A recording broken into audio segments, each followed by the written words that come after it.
Next, on Book TV's Afterwards, Ann Coulter makes the case for why Donald Trump should be president. She's in conversation with the Daily Caller's Tucker Carlson.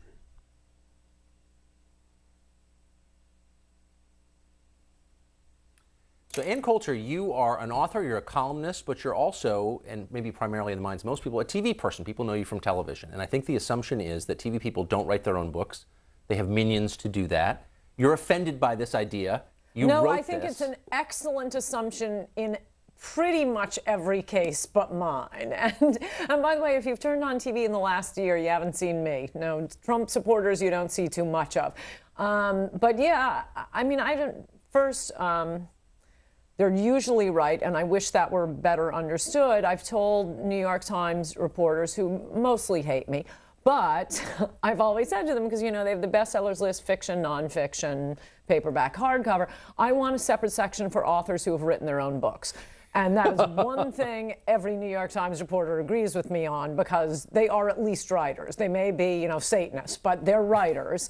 And no, I mean, my second book, my editor called me and said, you know, congratulations, you're on the bestseller list. And by the way, you're the only person on the list who wrote her own book. So how do you write your books? Well, what's the process of it? Usually I take a year off. This is unusual. It's faster. I think Slander and Treason I may have done in back-to-back years, but that was an emergency, and this is an emergency. Usually I take a year off, and after I finish the book, I'm moving on from. For one thing, I say I'm never going to write another book. I've said that for every book. Why do you say that? Because I thought I was done. It started with Treason. I thought, okay, that's everything I have to say. I've been wanting to write Treason since I was in college. I wanted to write Slander since, I don't know, sometime when about a year into reading the New York Times, so probably when I was like 11, I wanted to write Slander. And then I thought, okay, that's everything I wanted to say. But then something comes along and I think, oh, I have to look this up. I'm interested in this. I mean, from Darwinism, McCarthyism, the French Revolution. And then I have the thesis for the book, and I start reading to see if there's a point to the thesis.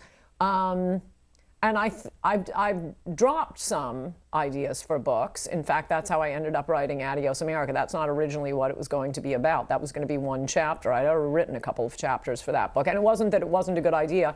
I just found so much more, this vast conspiracy to hide what's happening with immigration from the American people. So for a while, you know, I take some time off and I read and I formulate it, and then I start writing, and I'm completely cut off from the world. People who know me, every time I'm writing a book, and this is now my 12th, I will get an email from someone I've become friendly with recently. At some point in the, you know, like a month in, I'm sorry, have I done something to offend you? Are you mad at me? My friends who know me know that she's writing a book. Do not expect her to email back. So you don't talk to anybody? I have a couple of talking partners. Who are they? One of whom you know. I cannot tell.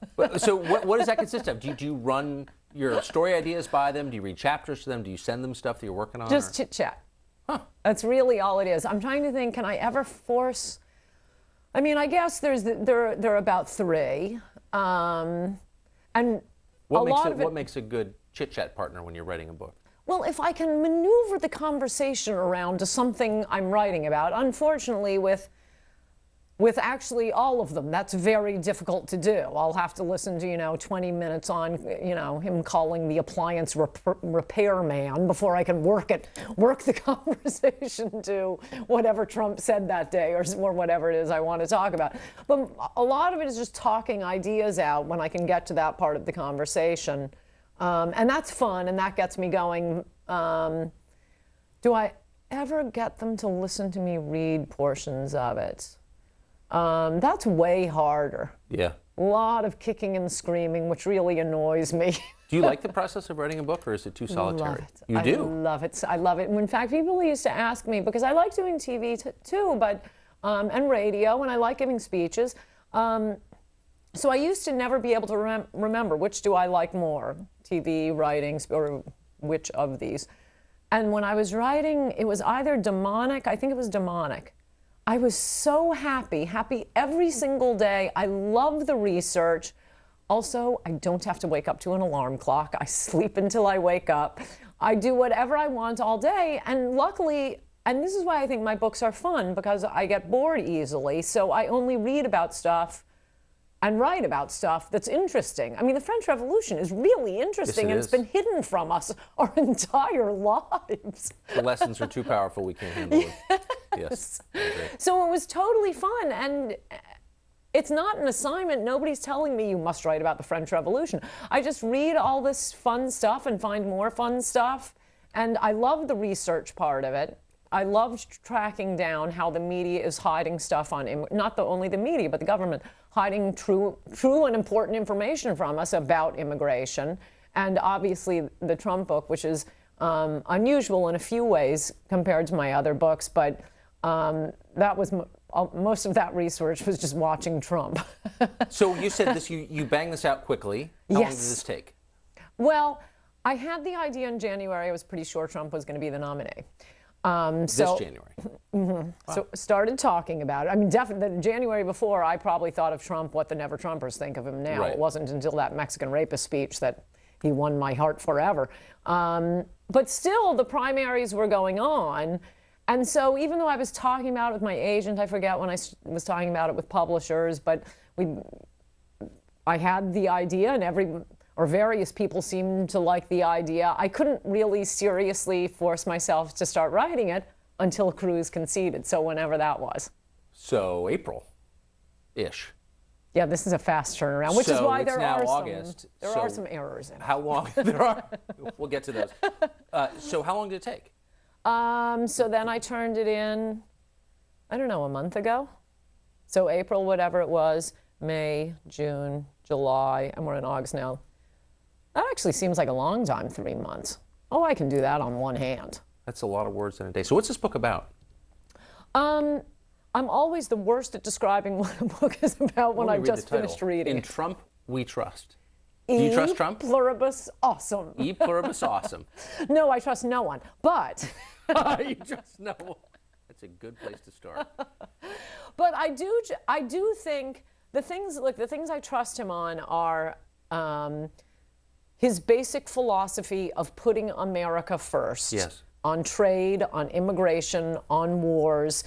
He has made so many mistakes. I mean, little mistakes, and he backtracks and he gets back on it. But when the entire media, and I mean the entire media, rose up to crush him after that Mexican rapist speech. I mean, it took me 2 weeks to believe he wasn't going to back down. In fact, I think it took me longer than that. I started emailing with Corey Lewandowski, and every once in a while I'd send a point. You know, you might want to mention XYZ, but for probably 6 months, well, we can figure out how long it was. However many points I had, one of them would always be, don't let him back down on immigration. And I think it was after the Muslim ban, I finally said, okay, I think he's not backing down. Okay, probably not. Now I believe you. Though now he appears to be a little bit. Not really. I mean, I'm annoyed, but it's a rhetorical thing. I mean, I never thought the deportation was going to be inhumane. Right. He's almost responding to a media caricature. I wish he had just phrased it differently, not used the word softening, not had this drip, drip, drip, and driving his supporters crazy and allowing the media to go crazy. And highlight this, we're getting a wall. ICE is going to be able to do its job. We're going to have a major cutback on Muslim immigration. And as for what's going to happen to, the law-abiding with the children, illegal immigrants, why doesn't he just say, and by the way, everything I've just said is something that we would not get under any other president, not Jeb, not Rubio, not right. Walker. So, oh my gosh, we are probably not Romney. We are 8 million miles ahead of anything I ever imagined would happen in my lifetime, yes. Even with that. But why doesn't he just say about what is going to happen with the illegals? The point is, no one has a right to be in this country illegally, and we as America will decide whether it's good for America, whether you stay or go. Maybe we'll want to keep you, but it will be determined on the basis of what is in this country's best interest, not what is in the best interest of someone who is not an American. How do you think a statement like that would be received? Fine. How would the press interpret that? A softening. He's softening. A softening.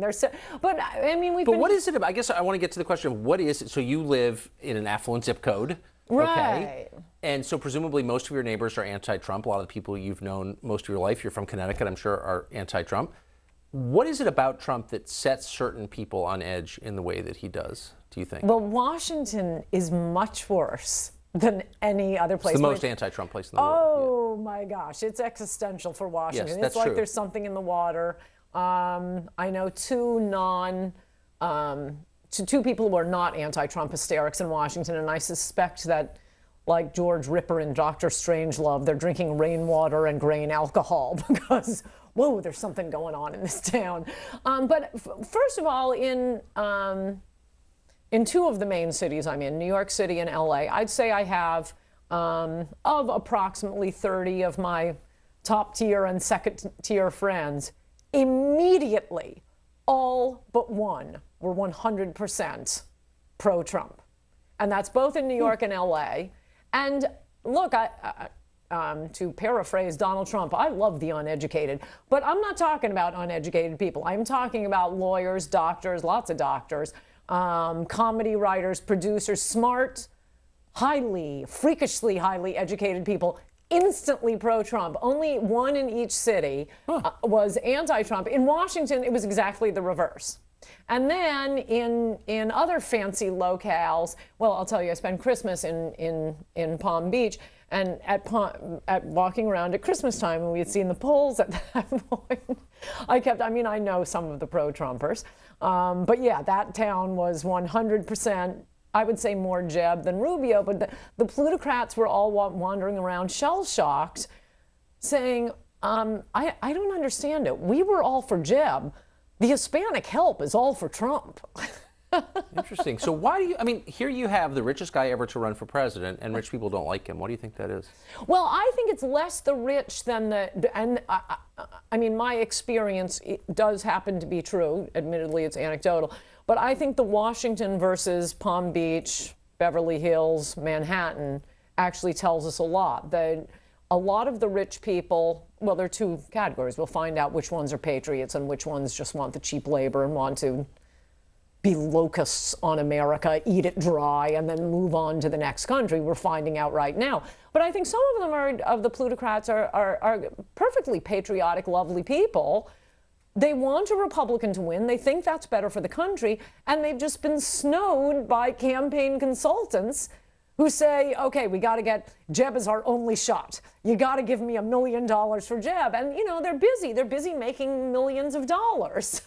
So they think, okay, I'll write a check for Jeb. Well, Trump has shown the Wizard of Oz, pulled back the curtain. Now they know, what am I wasting money on these idiots like Stuart Stevens and Mike Murphy for? They don't know their heads from a hole in the ground. So why does the press hate him so very much?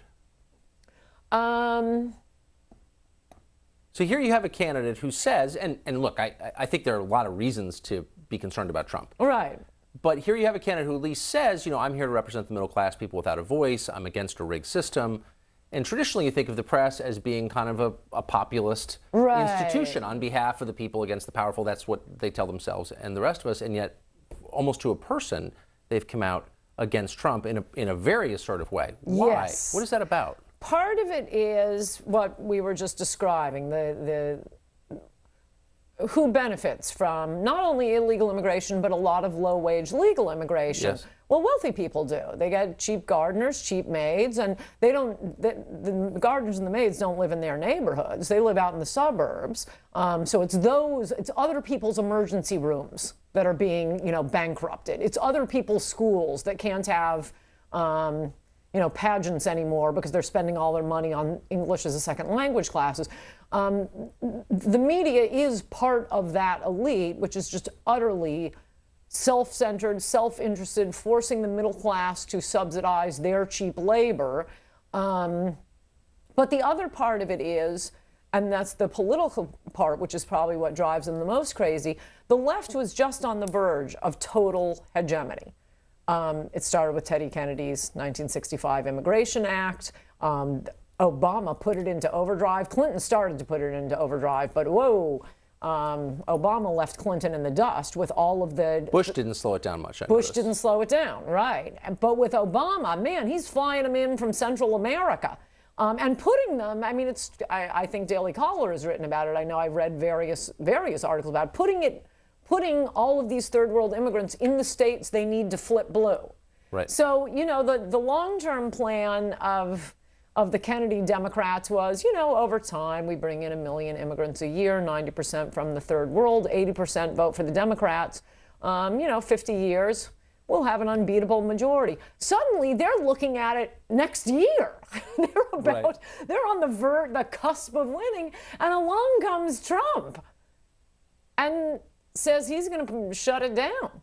So if you were to so it sounds like you're making the argument that if you were to narrow down what makes Trump so loathsome to the people in power, it's his opposition to immigration. And if you were to narrow down what makes him so appealing to others, it's his opposition to immigration. Oh, yes. So this is about immigration. I think so. I mean, I love his trade policies. I love his no pointless wars in the Middle East. But I think immigration is the great unifier. Do you think that even factoring in the fact that you just wrote a book on immigration and you have it on the mind, do you think there's evidence for that? That's what this is really about? Because you often hear people on television say, well, the exit polls don't tell us that. Right. Don't suggest immigration is number one on people's priority list. Whenever they say that, I look at what people do say is their number one issue.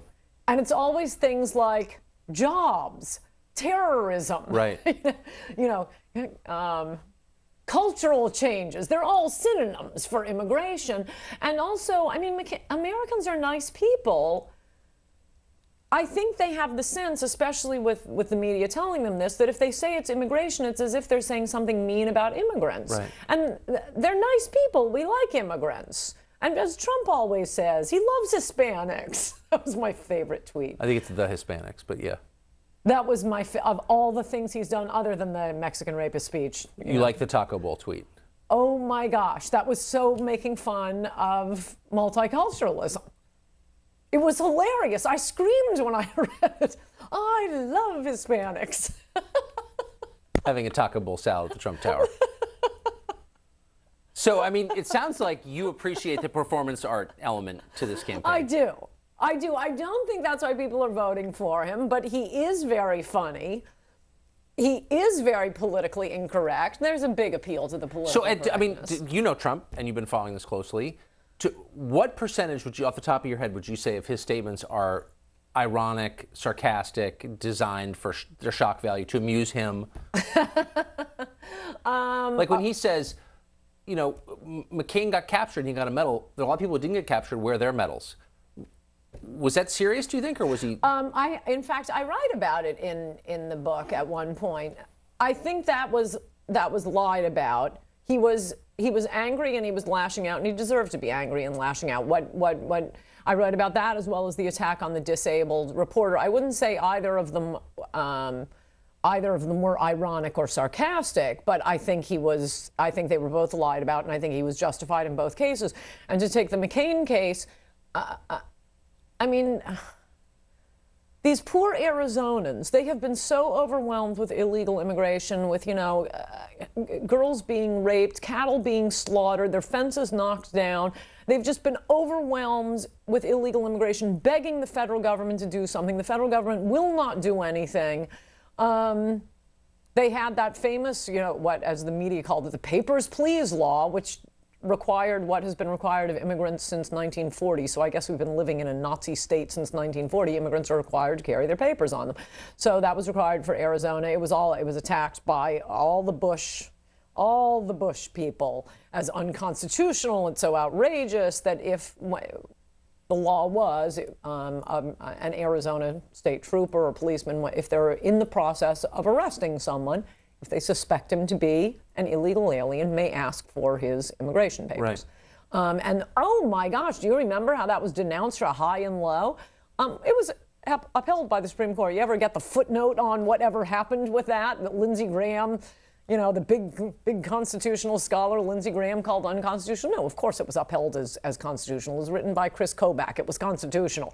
After all that, all the sneering, Trump goes to do his first event after the Mexican rapist speech in Arizona. They have to shut down the first venue. It was going to be at the hotel. Too many people are coming. There are like 20,000 people. They have to rent a stadium. And the day after it happens, or maybe the day it was happening, Trump goes to the New Yorker so he can call them crazies. The American people who showed up at the Trump McCain rally. went to the New Yorker. McCain went to the New Yorker Right. to call these lovely Americans concerned about illegal immigration, to call them crazies. And that's what Trump was angry about. He called McCain a dummy, said he graduated second from his class from Annapolis. And then when he was being interviewed by Frank Luntz, or wherever. By Frank Luntz, the pollster, yep. Yeah. Frank Luntz, raises with Donald Trump. Now, is that presidential to call Senator John McCain a dummy? He's a war hero. And so Trump starts to explain what I was just explaining. Look, I'm having this event, and he goes and he calls these people crazies. And he said I reprint the full thing Trump said, because he said, I know crazy. These people were not crazy. They're lovely, decent Americans.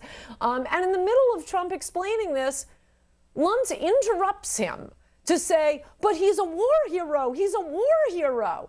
And that's when Trump said, oh, he's not a war hero. We got captured. I like people who weren't captured. Oh, perhaps he was a war hero, and then goes on. So it was just a flash of anger. And again, it wasn't, well, not again, because I haven't told you yet, but it's in the book. When Trump attacks, he attacks the powerful on behalf of decent, long-suffering Americans who are ridiculed and sneered at in the media all the time. He was attacking on behalf of these nice Americans who were called crazy by Right. John McCain. And look, he took it back in the next sentence. So McCain's a senior senator, powerful. Hard to say that about the Khan family, powerful. Fair point, but I think it's about time Democrats put an end to this human shield practice of sending out sad victims to present their policy proposals. This is a serious issue. This isn't, they weren't standing out there just to say we're a Muslim family. Right. I want to honor my son here. He was being sent out to claim to the American people that our Constitution requires us to keep dumping more and more Muslim immigrants on the country. Well, I think Americans have a right to dispute that. And if you're going to send out someone we're not allowed to respond to, that kind of shuts the debate down. But this is what the left always does. This is what I wrote about in Godless with the Jersey girls. They have all these policy proposals, and you attack them, but their husbands died in 9/11. Well, I have an idea. Why don't you have somebody else make the argument then? Send out Hillary Clinton to make the argument. Send out Tim Kaine to make the argument.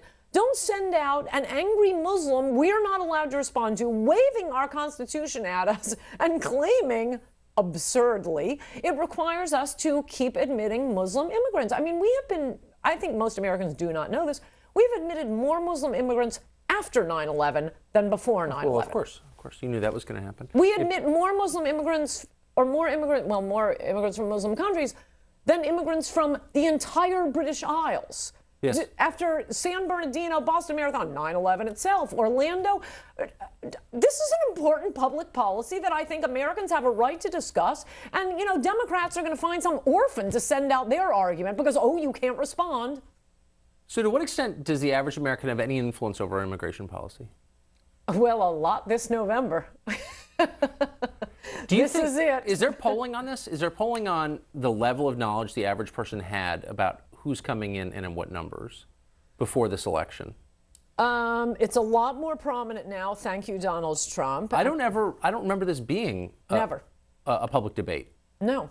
And in fact, in my book, I cite Trump's very first interview after the Mexican rapist speech with Bill O'Reilly. First question, ISIS. What are you going to do about ISIS? And then he went through Syria, Iran, the Muslim Brotherhood. We probably got into Russia and the Ukraine. Not one question on immigration. 1 month later, O'Reilly is introducing Trump saying, illegal immigration is not being dealt with in this country. And that, in part, is what has shot Donald Trump to the top of the polls. Here he is in Alabama with 20,000 people coming to his rally.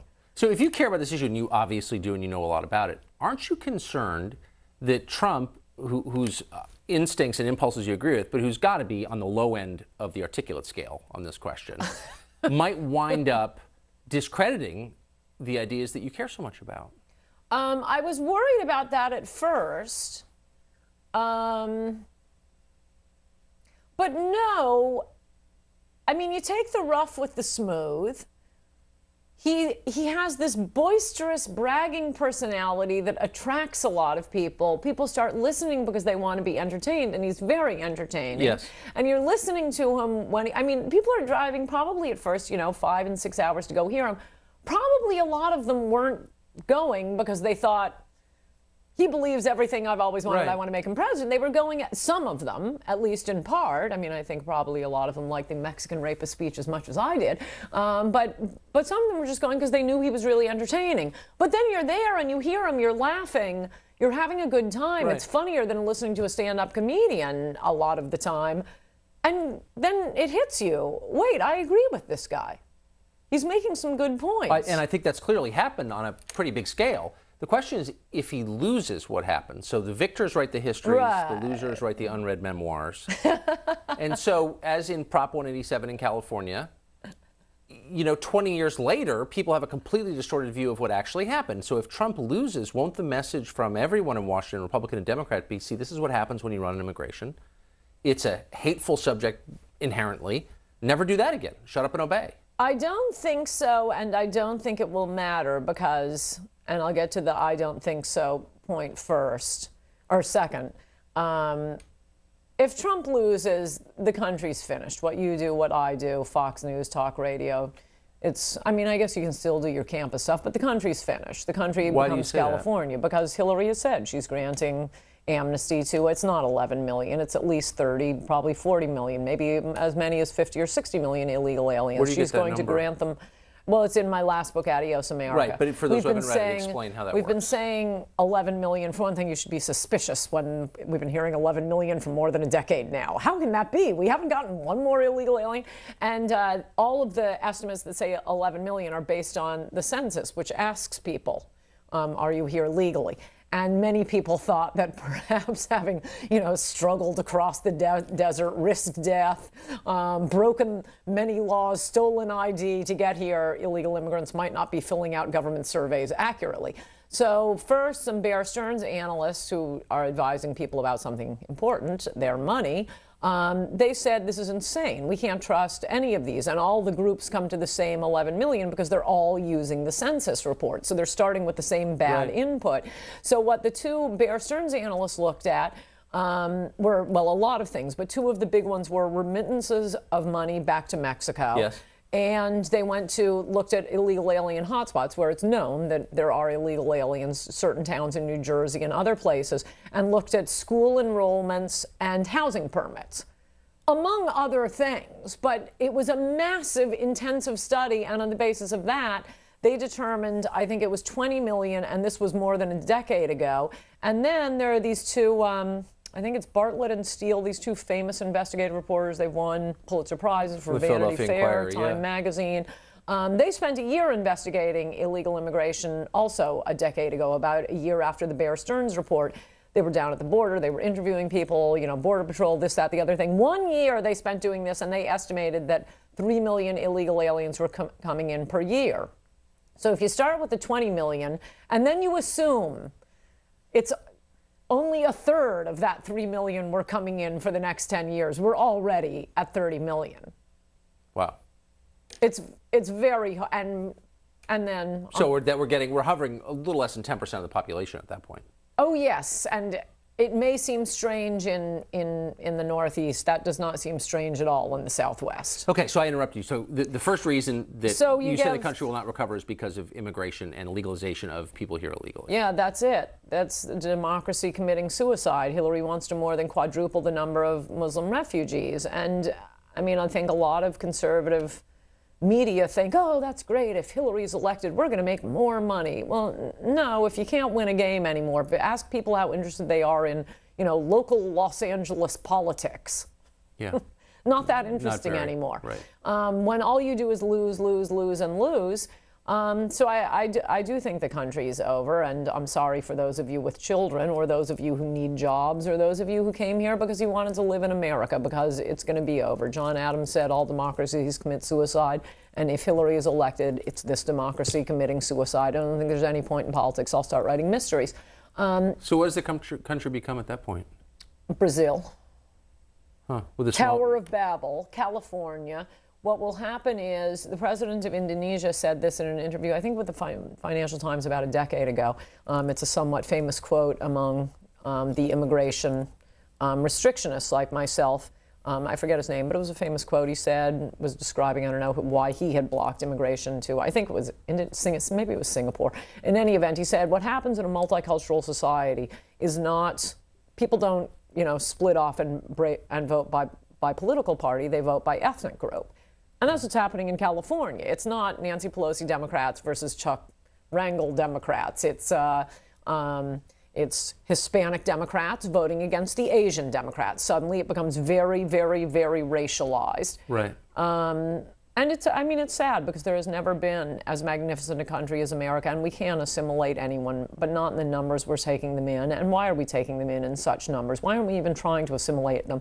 Because it's about cheap labor for the plutocrats, and it's about the votes for the Democrats. So, as you know, after the last presidential election, there was a postmortem ordered by the Republican National Committee.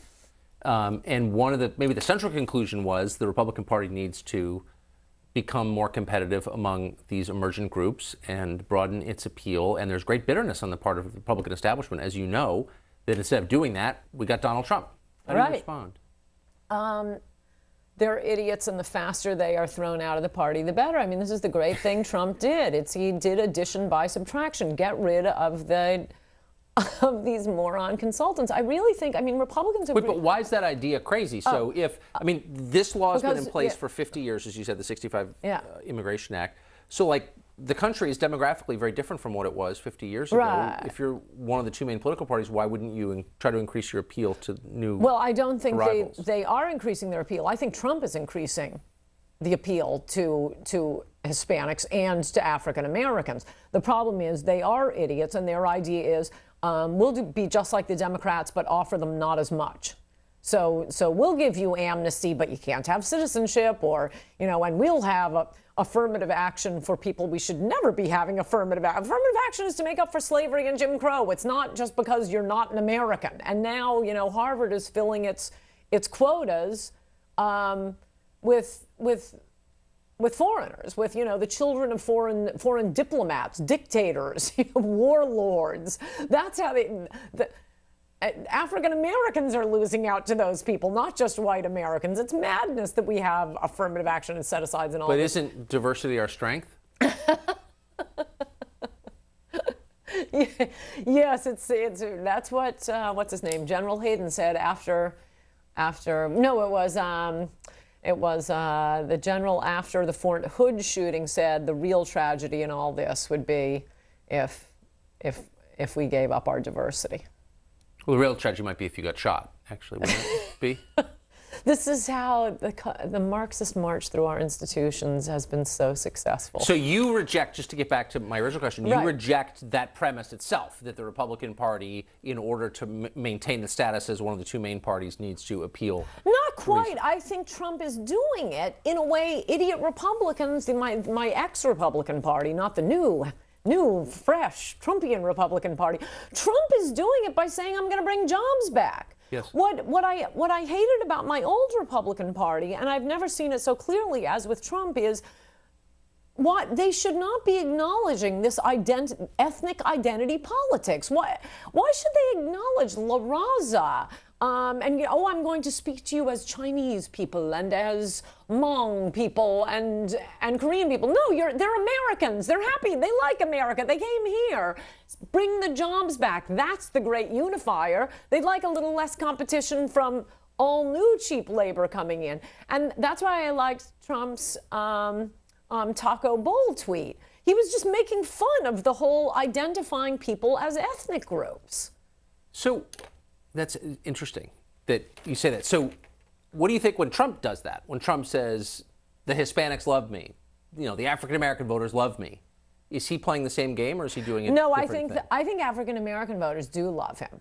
And I think he should keep bragging about it. And I think he should... Well, the poll we keep repeating, and perhaps you know something I don't, but has him at 1% in a poll with a margin of error of 3. So it's possible that at least 2% of people are pretending to be African-American just so they can hate Trump in the poll.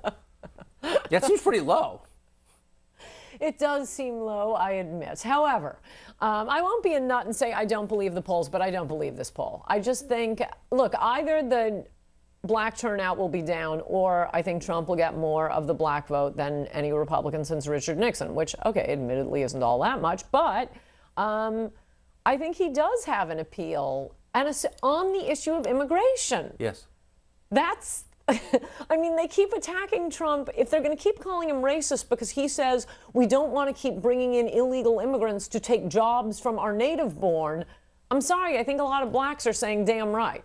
Right. If your family's been here 400 years and you're being replaced by people who the elites favor over you, I think you have cause for concern. So here's what's so interesting. You're describing a Republican Party that's been transformed not just practically, but ideologically by this man, Donald Trump. Like, it's just, it believes different things from what it believed 6 months ago. Which I didn't realize that it didn't believe 6 months ago. They've been fooling me. They didn't fool me. But here's the question, and I don't know the answer to it. Perhaps you do. Why hasn't Trump spawned Trumpism? Why aren't there a lot of people who like Trump, but there are very few people around him kind of building the intellectual framework for a new political movement? In contrast to, say, I mean, famously Goldwater, who lost by this massive margin in 64. Well, I don't think Trump is going to lose, so we'll see what happens. Leaving that aside, but I'm saying there are a lot of people who not just aped Goldwater's style, but also thought deeply about what he said he represented and then wrote books about it. And where are those people?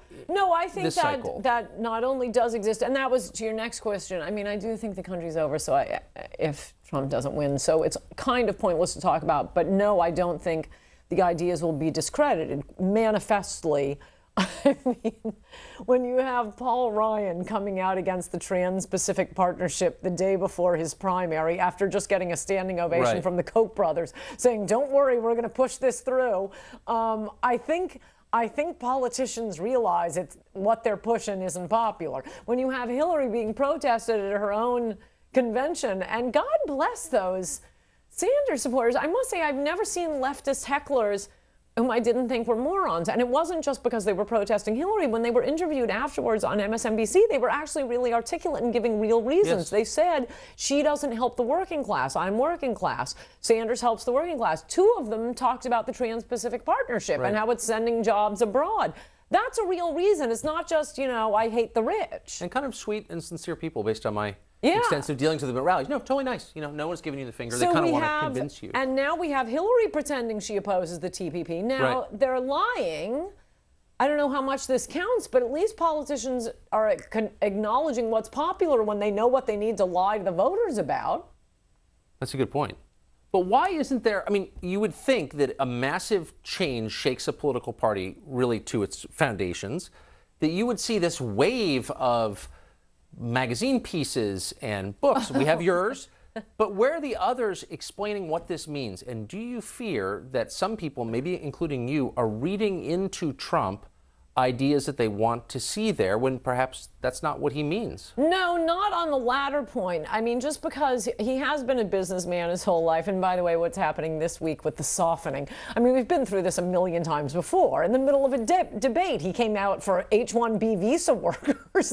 My internet blew up, and then, the next day he issues another statement. We know, I mean, But Reagan wouldn't have come out in the middle of a debate and said, you know what, maybe, Russian ICBMs in Cuba is not a big deal. Because he knew, they're at least on his people. But on his core issue, he knew what he thought in a pretty unassailable way. Like, you could wake Reagan up from a dead sleep and ask him about the Soviets, and he knew what he thought. That's true, but I think they have different advantages and different disadvantages. Trump has not been in the world of ideas. Reagan was in the world of ideas for a long time. So it is true you could wake him up in a dead sleep and he would know the details. You can wake Trump up in the middle of a dead sleep and he knows whose side he's on. He's on the American middle class side, the America working class. That is one thing that his life is shot through with. He has always been for the working class. He has always been against these trade deals. It's actually somewhat more recently that he figured out how immigration, though before the campaign began, that he figured out how immigration, dumping low-wage workers, was hurting the middle class. Where his heart is absolutely solid, and you could totally throw a glass on him in the middle of the night, and he will say, no, American boys shouldn't be dying for another war in the Middle East right now. No, we should be renegotiating for years. I bet he was better on the trade deals than Reagan was even. Was that a tough one for you to swallow, the anti-Iraq war stuff from Trump? Well, no, because, and I've talked, I mean, as you, for those of you who don't know, no, I was a bigger Iraq War supporter than Donald Rumsfeld was. Yes. And look, personally, I stand by it. I think it was, I had a few friends. Most of my friends agreed with me. We didn't have these individual terrorist attacks back then. I mean, it's really kicked up since we haven't been there. I do think it was important for a lot of reasons. I always thought the weapons of mass destruction was the last of the reasons. That was just to taunt liberals with. It was because Saddam, well, he's sitting on all this oil. He conspired. He sheltered terrorists. The terrorists from the First World Trade Center, they get away. Where do they end up? In Iraq. He's funding suicide bombers, the families of suicide bombers, obviously not the suicide bombers, the families of suicide bombers.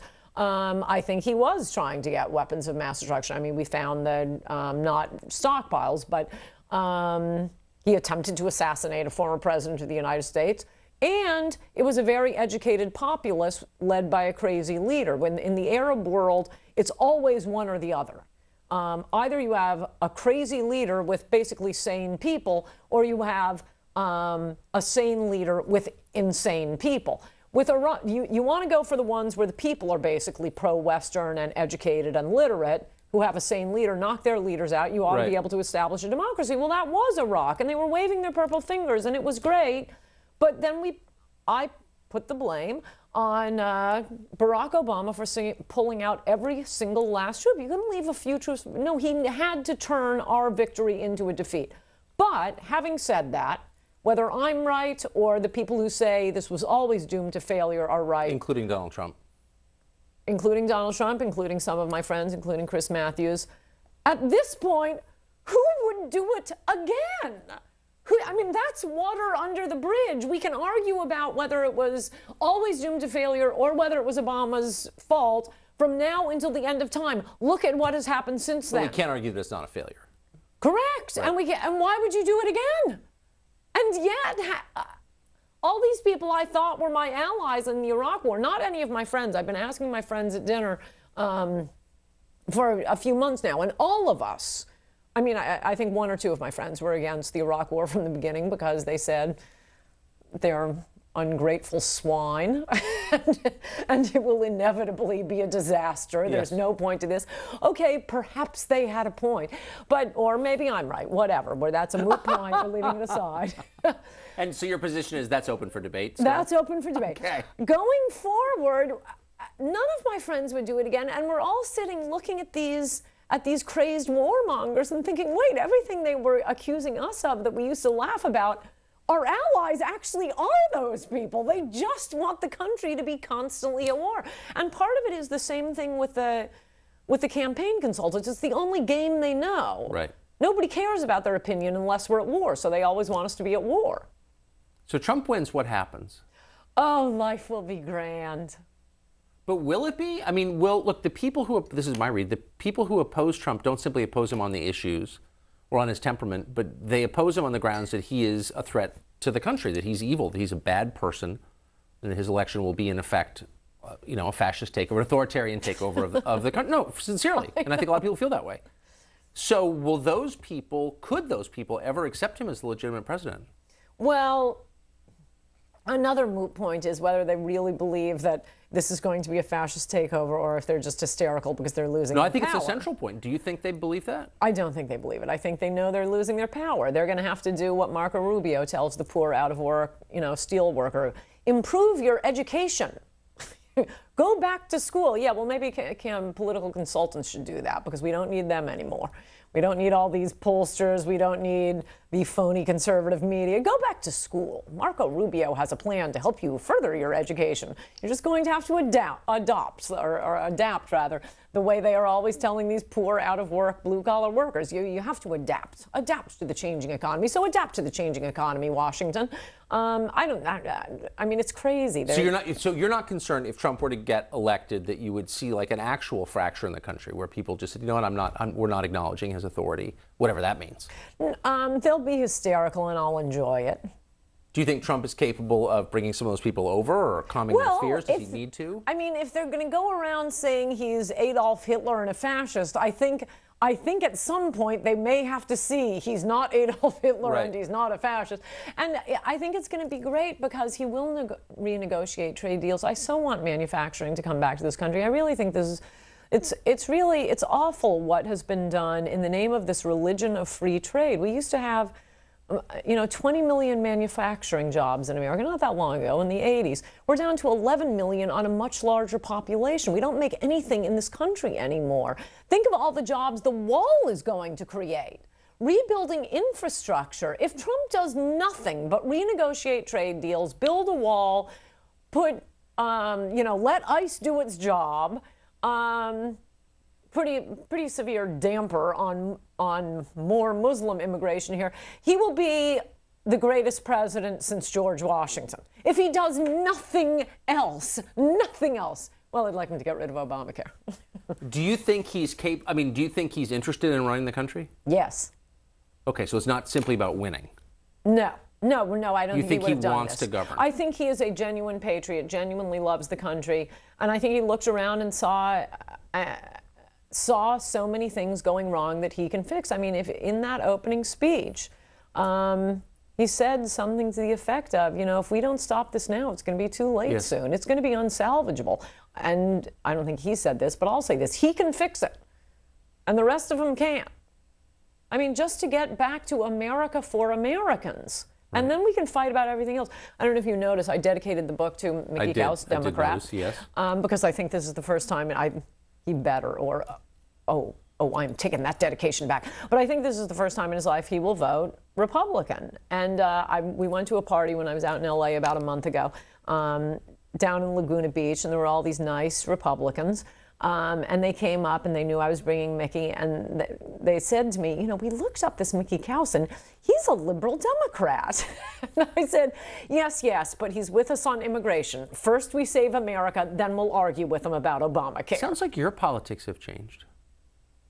I know you don't like to admit that, but look, everything is changing in America at pretty high speed. Trump has changed a lot. How do you think your personal views, what have you re-examined? The main thing is, and months? you very probably correctly and cynically said, no, you always knew the Republican Party was lying to us. I thought they really did care about the working class and the middle class, and not just the donors and the business roundtable.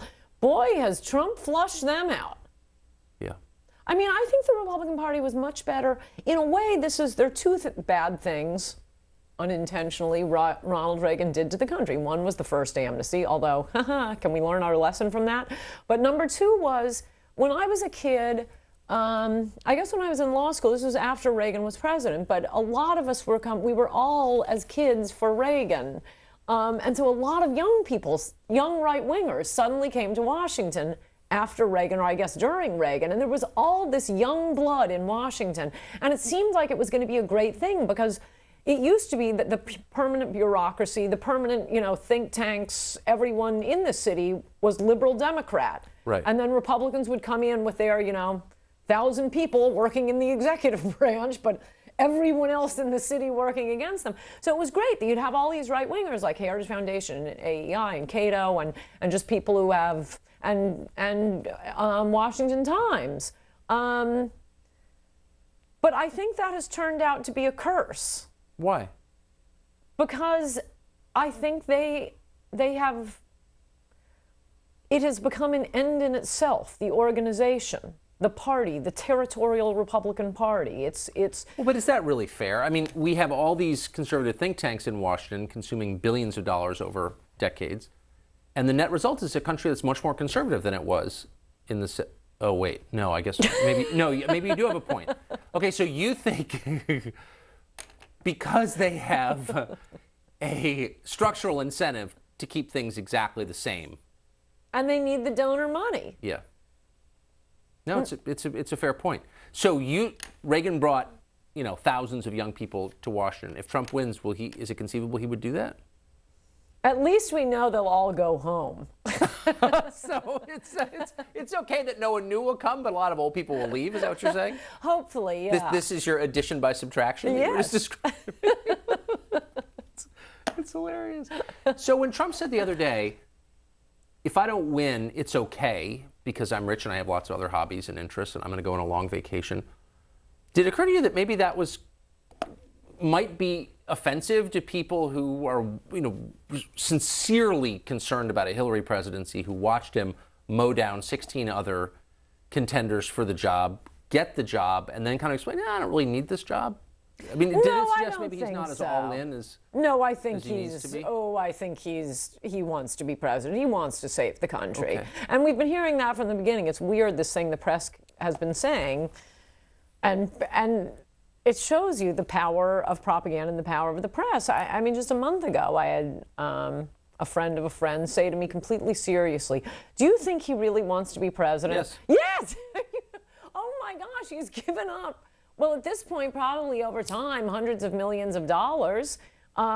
He works harder than any human I've ever seen. I mean, maybe this would be fun for a few weeks, but yeah, he wants to be president. He wants to fix the country. I think the one thing that really does run through Donald Trump's life is absolute patriotism and love for this country.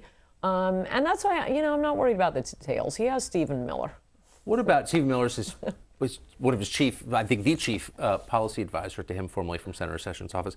Has this affected your friendships? I think I've only lost one friend, but... what happened? Well, he happened to be a friend that all of my other friends hated, so it was kind of a relief. It was? It ended this problem we had. What happened to the friendship? After Cruz withdrew, he sent me a snippy email asking me not to email him again. Because he was so for Cruz and you weren't? And he's an hysterical anti-Trumper. Huh. Why? On what I grounds? don't know. I do not know. But it's weird. I do not know. I think he's kind of a party man, which is weird because he's not a consultant, a pollster, blah, blah, blah. But sometimes people can get their heels in. And I mean, that's an unfortunate thing that's happened this time around. I don't know if you remember. I remember because I was a big fan of Romney's. He was the best on immigration until Trump came along. And he was an elegant person. And I think the best candidate we've run since Reagan until Trump. But as people lost to Romney in that primary in 2012, none of them endorsed Romney. No, that's true. He was despised. Bitterly. They would attack him on the way out. Rick Perry, even Herman Cain. Right. All of them, as Newt Gingrich, as they dropped out, they would endorse anybody but Mitt Romney. Right. So for Pete's sake, it's Romney, the most lovely, sweet, elegant person. If they're going to be mad at him, imagine how they feel about Trump. But he wasn't regarded that way by people who knew him well. Nor is Trump. Right. No, but I'm merely saying Romney, it seemed to me, was very much like Cruz this cycle, where all the other candidates disliked him as a person. I noticed. I think most of the bitterness is directed toward Trump. I think Cruz, that's kind of a different thing. Every place he's ever gone, he's disliked. Since kindergarten, the Senate, every place he goes. We keep reading about it, and now we see why. Why hasn't Trump given an immigration speech yet? Why not explain precisely what he thinks to the public and put a lot of the fears of his supporters at rest, maybe affirm the fears of his opponents? I mean, why not just, because, I mean, isn't a speech the perfect way, and traditionally always has been the way for candidates to tell you what they really think? You can't misinterpret it, you read it off a prompter. Well, he's given some immigration speeches. But the immigration speech, here's what I would do if elected. Wouldn't that be helpful? He helpful? has an immigration policy paper. He's talked a lot about it. The issue is he had one scheduled, yes, and now it's been unscheduled, and they've been dripping this thing about softening, which is driving his supporters out of their minds. I mean, it's just, how many transgenders do you think there are in America? 1,000? Over a dozen, fewer than 100. Okay, fine. Let's estimate up and say 500. Okay. There are more transgenders in America than there are Americans worried about the comfort and feeling of security of people who have entered our country illegally. Why are we spending any time discussing this? Good question. Why not Buick making cars in China now? Buick. Why not H-1B workers? These are taking white-collar jobs. These are taking your kids' jobs. It's not just taking your nanny's job anymore. How about a little time on that? Well, one of the reasons, perhaps, is because Trump continues the conversation and responds to every question posed to him and relentlessly turns the conversation back to himself. And so if you're Hillary Clinton and you don't want to run a campaign on what you believe or what you might do, right, or whom you've taken money from, you want to run a campaign that's a referendum on Donald Trump's character. And so if you're Donald Trump, why would you continue to keep that conversation alive? What do you mean? Why would you help Hillary Clinton by talking about yourself? Why wouldn't you turn it back to the issues? Oh, why time and isn't again? he simply talking about That's right. her corruption That's exactly and pay right. for play? Or about what he believes and saying, you know what, if I'm elected, this is what America will look like. Yeah. And, you know, my ties are made in China, whatever. That's not the point. The point is, if elected, everyone else's ties will be made here. Or whatever. No, that's exactly right. Do you know why what not do that? percentage of clothes is made that we buy in America are made in America? It's like 3%. Right. I believe it. 3%. And they have to get... No, that's the whole point with the ties being made in China is such a stupid point. No, he wants to change it so that your ties will be made here. So if you follow this stuff as closely as anybody, and you have a lot of emotional skin in this game. So when you watch Trump on television and you think he goes off message, and I'm sure you feel that way, do you call him? Do you call people on his campaign? No, I tweet. You tweet? You tweet? Do you think he listens? I'm not saying necessarily to me, but but do people yes, like I you? think he totally listens to criticism, and I think we've seen it over and over again where he will make a mistake and then switch course, and sometimes a full-fledged clarification, like after the H-1B thing he said at one of the debates. No, he absolutely listens to people, and he's a quick study. He's obviously very smart. He's going in the direction we want to go in. I mean, one of the things I make fun of the media for is, because I think it's just a time filler, they kept attacking him for no policy specifics. Right. And one thing I learned from my longest editor was he said the way he used to edit me was to unexample me. I'm a lawyer, so I like to make a statement and then have like 20 examples. And he'd say, Ann, give 3 and move on. I'm just going to cut the other 17 examples out. So I usually don't, but I got to this chapter and I thought, screw it. You're getting 50 examples, reader. I don't care if you want them or not. And it's all this no policy specifics, which I interspersed with, and another major policy speech given by Donald Trump. And then he had a 20-page policy paper saying X, Y, Z, but apparently no one in the media could get a hold of an internet modem, which would allow them to read his policy speech. But it gets to the point that it's like they're saying, JFK, I want to go to the moon. Media, what's your policy on going to the moon? Do you have any policy specifics? No, the direction is what we want. He's saying he's going to go in that direction. Exactly. It's the same thing with the Muslim ban. I understood the first time he said we have to ban or temporarily suspend Muslim immigration until we can figure out what the hell is going on. I understood that immediately, and I didn't take it the additional 17 steps that many in the media did.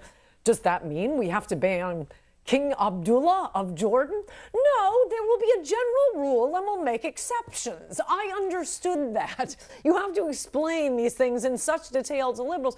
And then when he comes out with what we'll do is ban them from Muslim terrorism producing countries. Right. Yeah, that's kind of what I figured he meant. Yeah, so I didn't Malaysia need fine, that level Saudi of not. detail. Right. So we're almost out of time, but last question, has Trump read this book, and if so, do you think he agrees with it? There were a few things that I thought he might not like, but I think he'll understand that... What do you think he won't like? The Great Orange Hope. And I do have to point out that he's coarse and tasteless. He probably isn't wild about that, but it's to praise him. And I think he will understand, he is smart and he does understand marketing, that a lot of this, some of it is written obviously for Trump fans to give them backup, but also it's written for the never Trumpers, because mostly what I hear from them, and including an attack on my erstwhile hero Charles Murray. Did you get to that yet? Yeah. Because I've really been appalled at a lot of the intellectuals on our side that... Why? They're the ones who are the superficial snobs. Americans are voting on issues and they're voting on the gold fixtures. Okay, fine. I don't like the trophy wives and the tacky gold filigree either. Can we get beyond that? He's going to build a wall. Ann Coulter, ladies and gentlemen, the book, In Trump We Trust, E Pluribus Awesome. It was great. Thank you. Thank you. Good to see you, Ann.